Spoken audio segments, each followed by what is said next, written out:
রানু বলল, নীলু কোথায়? ওর এক বন্ধুর বাড়ি গেছে। বন্ধুর বাড়ি যাওয়া এমন কোনো ব্যাপার না। তবু কেন জানি রানুর বুকে ধক করে একটা ধাক্কা লাগলো। ভোঁতা এক ধরনের যন্ত্রণা হতে লাগলো মাথায়।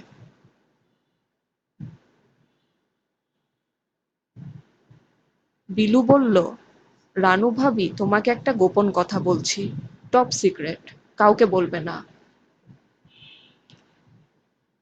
না, বলবো না। ইভেন নীলু আপাকেও না। কারণ কথাটা ওকে নিয়েই। ঠিক আছে, কাউকে বলবো না। নীলু আপা ডুবে ডুবে জল খাচ্ছে। আজকে সকালেই টের পেয়েছি। তাই নাকি? হ্যাঁ, নীলু আপার ট্রাঙ্ক ঘাঁটতে গিয়ে আবিষ্কার করেছি। জনৈক ভদ্রলোক দারুণ সব রোমান্টিক চিঠি লিখেছে নীলু আপাকে। বিলু হাসল। রানু কিছু বলল না। তার মাথার যন্ত্রণাটা ক্রমেই বেড়ে যাচ্ছে।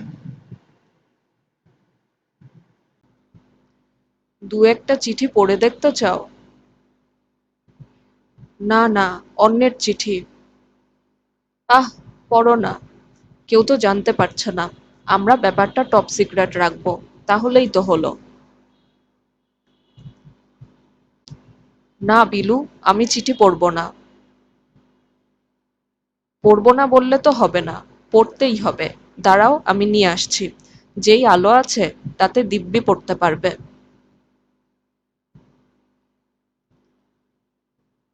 বিলু ঘর থেকে চিঠি নিয়ে এলো। রানু চিঠিটি হাতে নিয়ে স্তম্ভিত হয়ে দাঁড়িয়ে রইল। বিলু অবাক হয়ে বলল, কি হয়েছে? না, কিছু হয়নি। এরকম করছো কেন? মাথা ধরেছে। বড্ড মাথা ধরেছে। প্যারাসিটামল এনে দেবো? তুমি চিঠিটা পড়ে আমাকে বলো, ভদ্রলোক সম্পর্কে তোমার কি ধারণা। রানু চিঠি পড়ল। বিলু বলল, বলো, তোমার কি মনে হয়?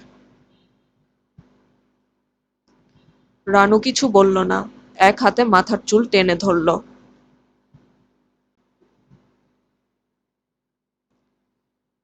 তোমার কি হয়েছে? বড্ড শরীর খারাপ লাগছে। আমি এখন যাই। চা খাবে না? না বিলু। নীলু কখন ফিরবে? বলে গেছে? না, সন্ধ্যার আগে আগেই ফিরবে বোধহয়। তোমার কি শরীর বেশি খারাপ লাগছে? হ্যাঁ। তাহলে যাও, শুয়ে থাকো গিয়ে। রানু উপরে উঠে এলো। ঘর অন্ধকার। বাতি জ্বালাতে ইচ্ছা হলো না। শুয়ে পড়ল বিছানায়। আনিস আজ ফিরতে দেরি করবে। তার অফিসে কিসব নাকি ঝামেলা হচ্ছে। রানু ডাকলো, জিতু, জিতু মিয়া। কেউ সাড়া দিল না। জিতু কি বাসায় নেই? জিতু, জিতু। কোনো উত্তর নেই। জিতু মিয়া ইদানিং বেশ লায়েক হয়েছে। রানু কিছু বলে না বলেই হয়তো বিকেলে খেলতে গিয়ে সন্ধ্যা পার করে বাড়ি ফেরে। বকাঝকা তার গায়ে লাগে না।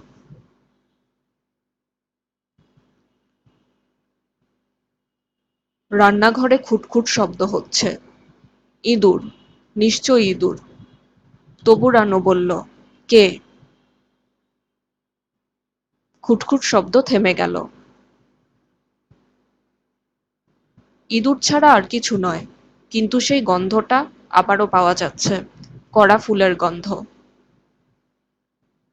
রানুর ইচ্ছে হলো ঘর ছেড়ে বেরিয়ে পড়ে। রানু দুর্বল গলায় ডাকল, জিতু, জিতু মিয়া। আর ঠিক তখন কেউ একজন ডাকল, রানু, রানু। এই ডাক রানুর চেনা। এই জীবনে সে অনেকবার শুনেছে। তবে এটা কিছু নয়। প্রফেসর সাহেব বলেছেন, অডিটরি হ্যালুসিনেশন। আসলেই তাই, এছাড়া আর কিছু নয়।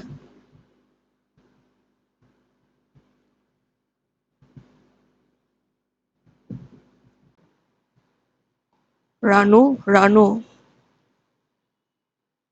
কে? তুমি কে? রানুর মনে হলো কেউ একজন যেন এগিয়ে আসছে। তার পায়ের শব্দ পাওয়া যাচ্ছে। ছোট্ট ছোট্ট পা নিশ্চয়ই। হালকা শব্দ। পায়ে কি নুপুর আছে? নুপুর বাজছে। রানু। রানু চোখ বন্ধ করে ফেলল। এসব সত্যি নয়, চোখের ভুল। রানু দুর্বল গলায় ডাকল, তুমি কে?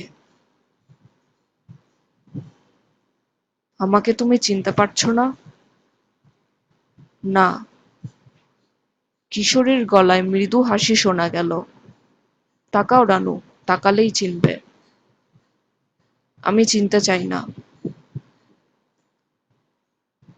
তোমার বন্ধু নীলুর খুব বিপদ রানু। একদিন তোমার যেই বিপদ ঘটতে যাচ্ছিল, তার চেয়েও অনেক বড় বিপদ।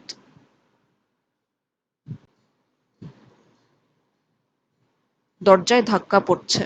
জিতু এসেছে বোধহয়। রানু তাকালো। কোথাও কেউ নেই। ফুলের গন্ধ কমে আসছে। জিতু মিয়া বাইরে থেকে ডাকলো, আম্মা, আম্মা। রানু উঠে দরজা খুলল। আপনার কি হয়েছে? কিছু হয়নি। রানু এসে শুয়ে পড়ল। তার গায়ে প্রচণ্ড জ্বর। সে বিছানায় ছটফট করতে লাগলো। কখন আসবে আনিস? কখন আসবে? জিতু। জি। নিচে গিয়ে দেখে আয় তো নীলু ফিরেছে নাকি। জিতু ফিরে এসে জানালো এখনো ফেরেনি। রানু একটা নিঃশ্বাস ফেলে ঘড়ি দেখল। ৮টা বাজতে ৪ মিনিট বাকি। কখন আসবে আনিস?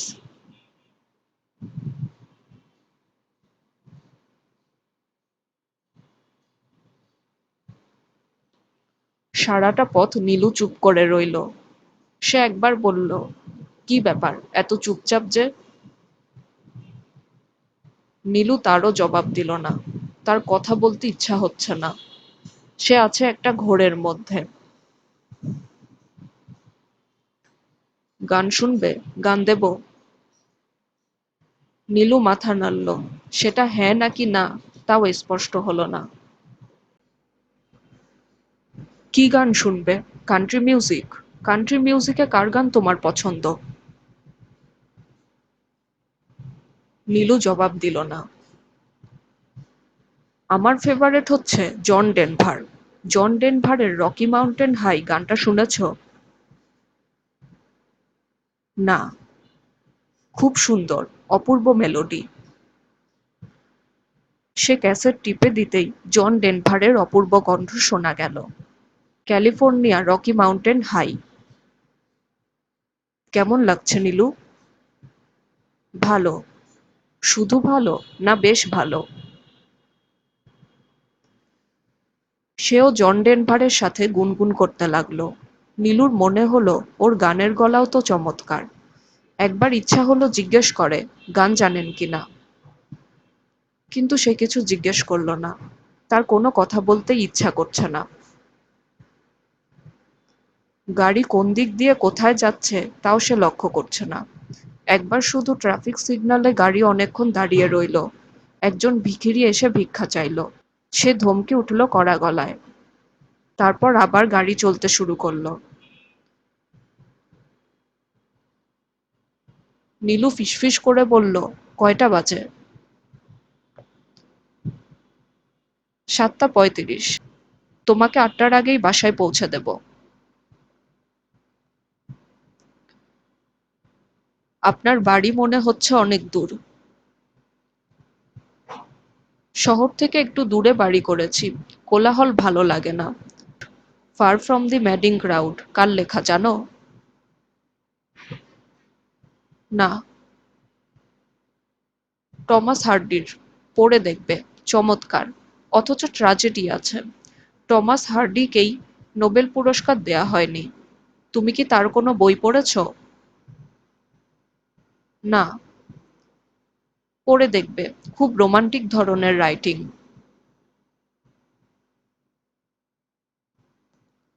গাড়ি ছুটে চলছে মিরপুর রোড ধরে।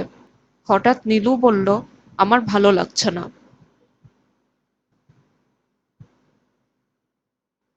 কি বললে? আমার ভালো লাগছে না, আমি বাসায় যাব। সে তাকালো নীলুর দিকে। একটা হাত বাড়িয়ে ক্যাসেটের ভলিউম বাড়িয়ে দিল। গাড়ির গতি কমল না।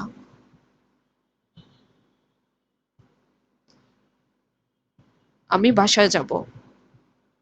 ৮টার সময় আমি তোমাকে বাসায় পৌঁছে দেব। না, আজ আমি আর কোথাও যাব না। প্লিজ গাড়িটা থামান, আমি নেমে পড়ব। কেন? আমার ভালো লাগছে না, প্লিজ। সে তাকালো নীলুর দিকে। নীলু শিউরে উঠল। এ কেমন চাহনি! যেন মানুষ নয়, অন্য কিছু।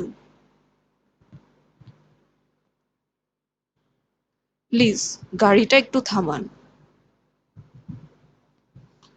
কোনো রকম ঝামেলা না করে চুপচাপ বসে থাকো।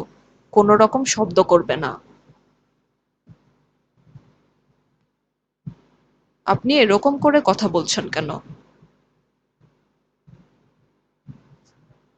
গাড়ির গতি ক্রমেই বেড়ে যাচ্ছে। ঝড়ের গতিতে পাশ দিয়ে দুটো ট্রাক গেল। লোকটা তার একটা হাত রাখল নীলুর হাতে। নীলু শিউরে উঠে দরজার দিকে সরে গেল। লোকটা হাসল। এই কেমন হাসি! গাড়ি থামান, আমি চিৎকার করব। কেউ এখন তোমার চিৎকার শুনতে পাবে না। আপনি কি আমাকে ভয় দেখাচ্ছেন? আমি ভয় দেখাচ্ছি না। আমি আপনাকে বিশ্বাস করে গাড়িতে উঠেছি। আরো কিছুক্ষণ থাকো। বেশিক্ষণ নয়, এসে পড়েছি বলে। কি করবেন আপনি? তেমন কিছু না।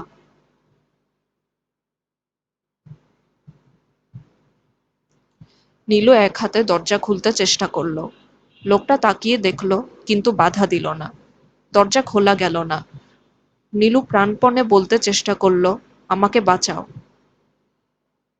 কিন্তু বলতে পারল না। প্রচুর ঘামতে লাগলো। প্রচণ্ড তৃষ্ণা বোধ হলো।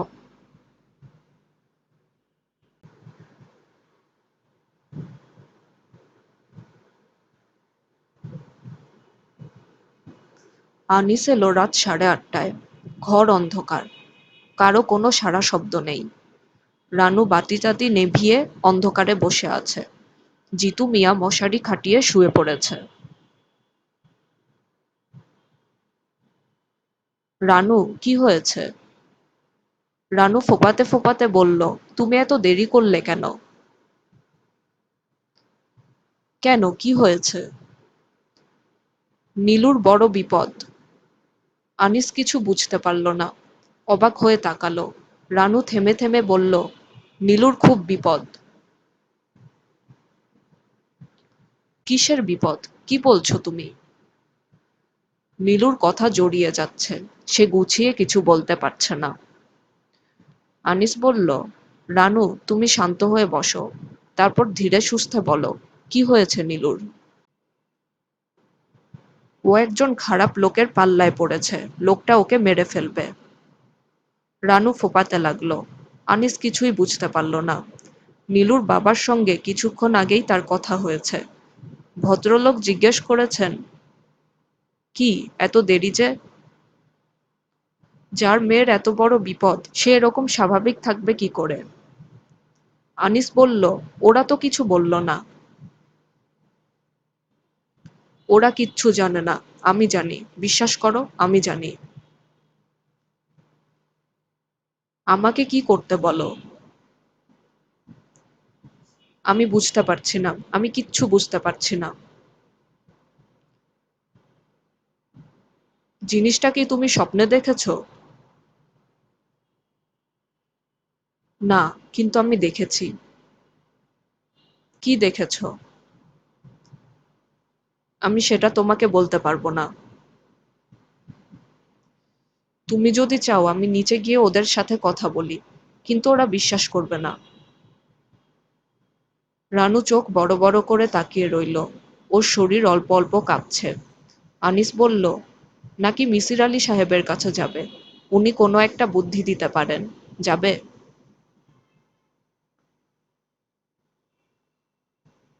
রানু কাপা গলায় বলল, তুমি নিজে কি আমার কথা বিশ্বাস করছো? হ্যাঁ, করছি। একতলার বারান্দায় বিলু বসেছিল। ওদের নামতে দেখেই বিলু বলল, ভাবি, নীলু আপা এখনো ফিরছে না। বাবা খুব দুশ্চিন্তা করছেন। রানু কিছু বলল না। তোমরা কোথায় যাচ্ছ ভাবি? রানু তারও কোনো জবাব দিল না। রিকশায় উঠেই সে বলল, আমাকে ধরে রাখো, আমার খুব ভয় লাগছে। আনিস তাকে ধরে বসে রইল। রানুর গা শীতল। রানু খুব ঘামছে। জ্বর নেমে গেছে।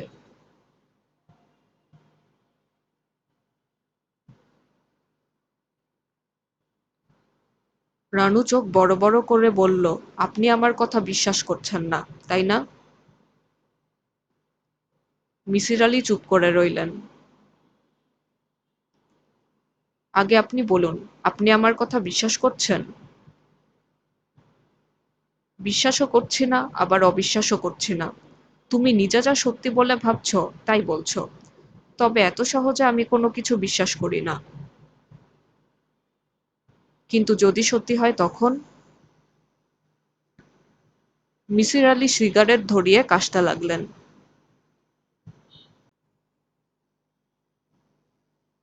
বলুন, যদি আমার কথা সত্যি হয়, যদি মেয়েটা মারা যায়?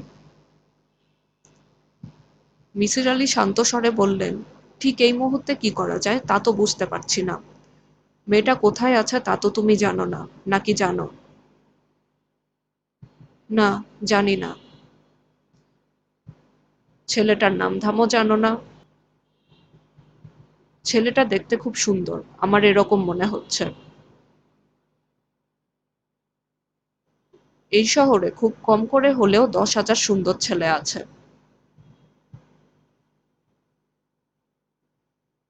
আমরা কিছুই করব না? পুলিশের কাছে গিয়ে বলতে পারি একটা মেয়ে হারিয়ে গেছে, এবং আশঙ্কা করা যাচ্ছে দুষ্টু লোকের খপ্পরে পড়েছে। কিন্তু তাতেও একটা মুশকিল আছে। 24 ঘন্টা পার না হলে পুলিশ কাউকে মিসিং পার্সন হিসেবে গণ্য করে না।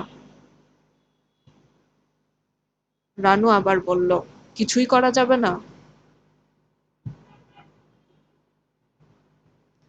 মিসির আলি গম্ভীর মুখে সিগারেট টানতে লাগলেন। তিনি লক্ষ্য করলেন রানুর চোখ মুখ শক্ত হয়ে যাচ্ছে। সে ঘন ঘন নিঃশ্বাস ফেলছে। রানু, তুমি যদি ওই লোকটির কোনো ঠিকানা কোনোভাবে এনে দিতে পারো, তাহলে একটা চেষ্টা চালানো যেতে পারে। ঠিকানা কোথায় পাবো? তা তো রানু আমি জানি না। যেভাবে খবরটি পেয়েছো সেভাবেই যদি পাও। রানু উঠে দাঁড়ালো। মিসির আলি সাহেব বললেন, যাচ্ছ নাকি? হ্যাঁ, বসে থেকে কি করব?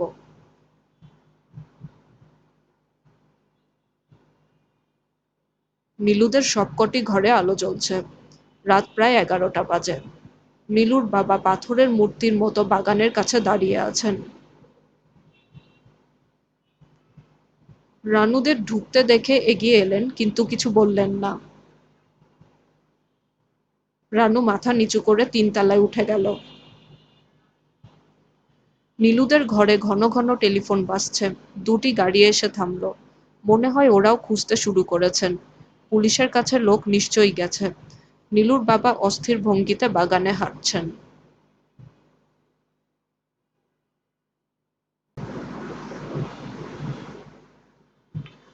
ছোট্ট একটা ঘর, কিন্তু 200 পাওয়ারের একটা বাতি জ্বলছে।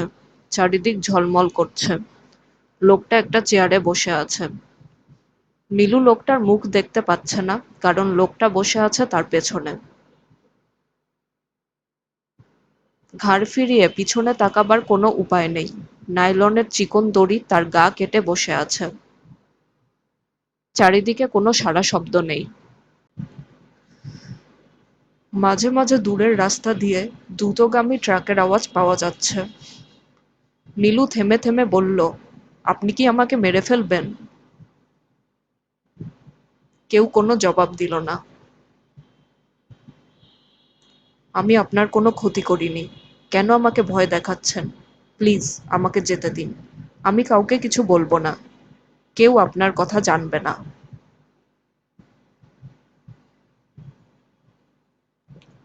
পিছনের চেয়ার একটু নড়ে উঠল। ভারী গলায় লোকটা বলল, কেউ জানলেও আমার কিছু যায় আসে না।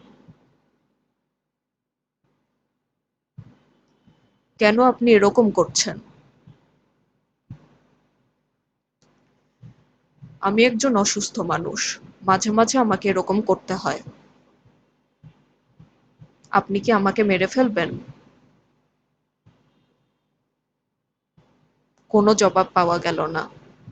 লোকটা হাত বাড়িয়ে বাতি নিভিয়ে দিল। চারিদিকে ঘন অন্ধকার। নীলু চাপা স্বরে ডাকল, মা, মাগো। চুপ করে থাকো, কথা বলবে না। কেন এরকম করছেন আপনি? আমি একজন অসুস্থ মানুষ। পৃথিবীতে কিছু অসুস্থ মানুষ থাকে।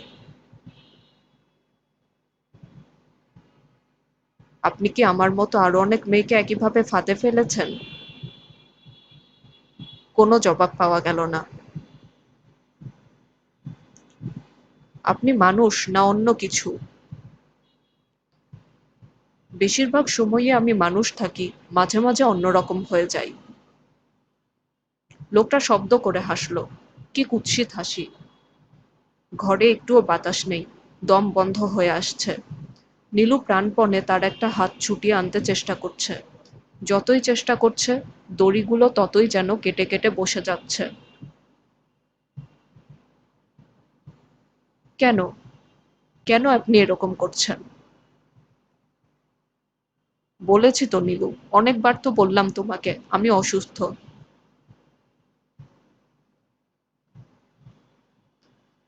কি করবেন আপনি? অন্যদের যা করেছি তাই করব। কি করেছেন অন্যদের? লোকটা হেসে উঠল। নীলু কাতর স্বরে বলল, আপনি দয়া করুন। আমি আপনার পায়ে পড়ি, প্লিজ। আমি আপনার কথা কাউকে বলবো না। তা কি হয়? বিশ্বাস করুন, আমি আমার কথা রাখি। কাউকে আমি আপনার কথা বলবো না। লোকটা ফিরে যাচ্ছে। নীলু কি বেঁচে যাবে? লোকটা কি তাকে ছেড়ে দেবে? নীলু গুছিয়ে চিন্তা করতে পারছে না। সব কেমন যেন জট পাকিয়ে যাচ্ছে।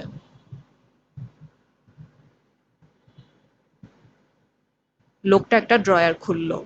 ঘর অন্ধকার। নীলু কিচ্ছু দেখতে পাচ্ছে না। কিন্তু সে নিশ্চিত জানে তার হাতে ধারালো কিছু একটা আছে। ভূত জাতীয় কিছু। লোকটা সেটা বাম হাতে নিয়ে চুপচাপ দাঁড়িয়ে আছে।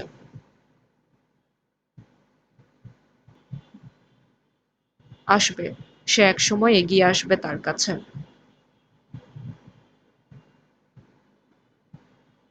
খুব কাছে কোথাও রিকশার টুনটুন শব্দ শোনা গেল।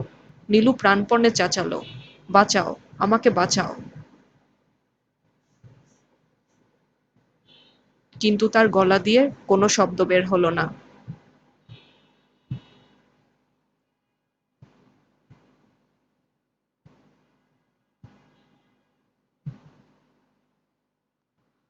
রাত বাড়ার সঙ্গে সঙ্গে রানুর অবস্থা খারাপ হতে লাগলো। সে বারবার বলতে লাগলো, উফ, বড্ড গরম লাগছে। আনিস সমস্ত দরজা জানালা খুলে দিল, ফ্যান ছেড়ে দিল। তবু তার গরম কমল না। রানু কাতর স্বরে বলল, তুমি আমাকে ধরে থাকো, আমার বড্ড ভয় লাগছে। এই তো আমি তোমাকে ধরে আছি। কিসের এত ভয় রানু? আমার সামনে ওই লোকটা বসে আছে, আমি স্পষ্ট দেখছি। ওর হাতে একটা খুর। রানু ফোঁপাতে লাগলো। ওকে ডাক্তারের কাছে নেওয়া উচিত। যত তাড়াতাড়ি নেওয়া যায় ততই ভালো। আনিস ডাকলো, জিতু, জিতু মিয়া। কিন্তু জিতু মিয়ার ঘুম ভাঙল না। রানু বলল, তুমি আমাকে একা রেখে কোথাও যেতে পারবে না। আমার বড় ভয় লাগছে। কোনো ভয় নেই রানু। লোকটা খুর হাতে বসে আছে। তবু তুমি বলছো ভয় নেই? এসব তোমার কল্পনা। এসো, তোমার মাথায় একটু পানি দিয়ে দেই।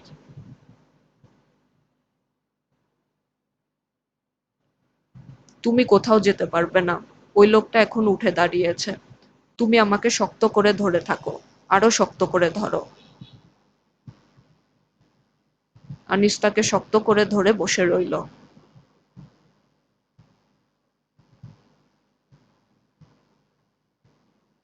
রানু ক্ষীণ কণ্ঠে বলল, আমি তোমাকে একটা কথা কখনো বলিনি। একবার একজন লোক আমাকে মন্দিরে নিয়ে গিয়েছিল।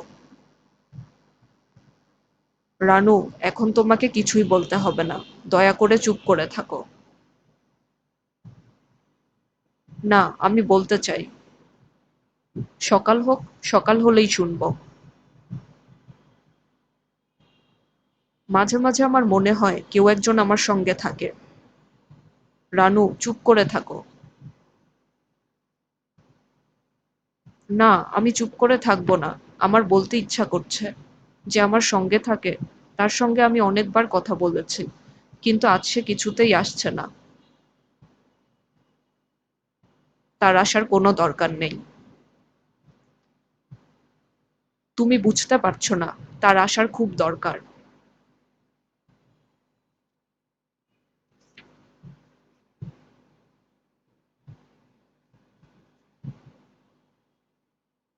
রাত ১:৩০টার দিকে নিচ থেকে বিলুর কান্না শোনা যেতে লাগলো। অনেক লোকজনের ভিড়। কথাবার্তা শোনা যাচ্ছে।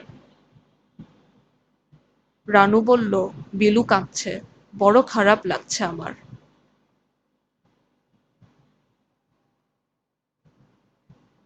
রানু, তুমি একটু শুয়ে থাকো। আমি জিতুকে ডেকে দিচ্ছি। তুমি কোথায় যাবে? আমি একজন ডাক্তার ডেকে নিয়ে আসব। আমার মোটেই ভালো লাগছে না। তুমি আমাকে ফেলে রেখে কোথাও যেতে পারবে না। রানুর কথা জড়িয়ে যেতে লাগলো। একসময় বিছানায় নেতিয়ে পড়ল। আনিস ছুটে গেল ডাক্তার আনতে। বড় রাস্তার মোড়ে একজন ডাক্তারের বাসা আছে। ডাক্তার সাহেবকে পাওয়া গেল না। আনিস ফিরে এসে ঘরে ঢুকবার মুখেই তীব্র ফুলের গন্ধ পেল।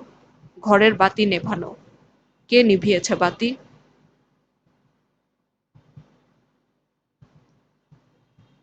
আনিস ঢুকতেই রানু বলল, ও এসেছে। কে? কে এসেছে? তুমি গন্ধ পাচ্ছ না? আনিস এগিয়ে এসে রানুর হাত ধরল। গা ভীষণ গরম। রানু বলল, ও নীলুর কাছে যাবে। রানু, শুয়ে থাকো। না, শোবো কিভাবে? ও একা যেতে ভয় পাচ্ছে। আমিও যাব ওর সঙ্গে। ও আমাকে পথ দেখিয়ে নিয়ে যাবে। বলতে বলতে রানু খিলখিল করে হাসল।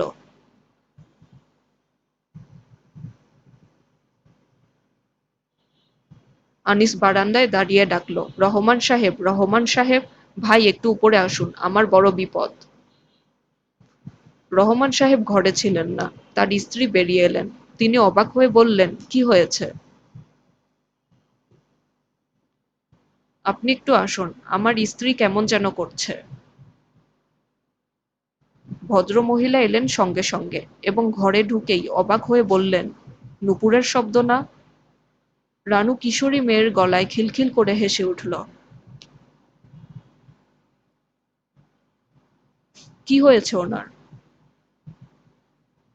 আপনি একটু বসুন ওর পাশে, আমি ডাক্তার নিয়ে আসি। আনিস ছুটে বেরিয়ে গেল।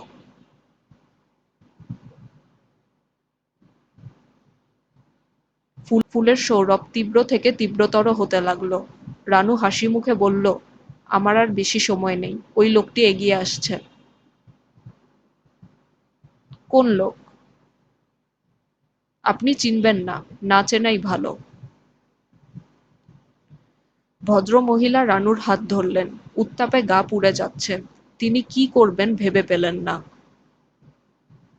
আনিস ডাক্তার নিয়ে ফেরার আগেই রানু মারা গেল।